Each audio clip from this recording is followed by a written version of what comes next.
حضرت سلمان رضی اللہ تعالیٰ عنہ فرماتے ہیں کہ ہم لوگ نبی کریم صلی اللہ علیہ وآلہ وسلم کے ارد گرد بیٹھے ہوئے تھے کہ اتنے میں حضرت ایمن رضی اللہ تعالیٰ عنہ آئیں اور انہوں نے کہا کہ اے نبی صلی اللہ علیہ وآلہ وسلم، حضرت حسن اور حسین کہیں گم ہو گئے ہیں۔ اس وقت دن چڑھ چکا تھا۔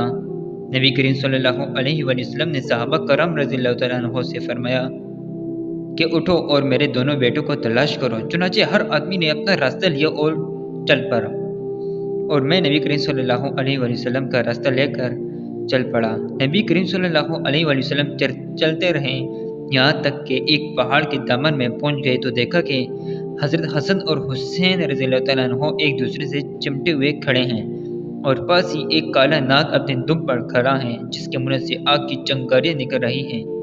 غالباً وہ ناگ اللہ نے بھیجا تھا کہ بچوں کو آگے جانے سے روکیں۔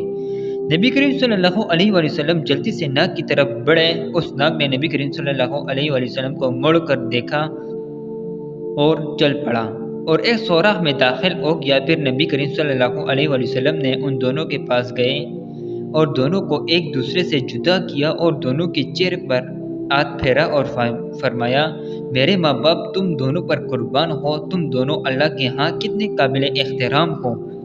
پھر ایک کو دائیں کندھے پر اور دوسرے کو بائیں کندھے پر بٹھایا۔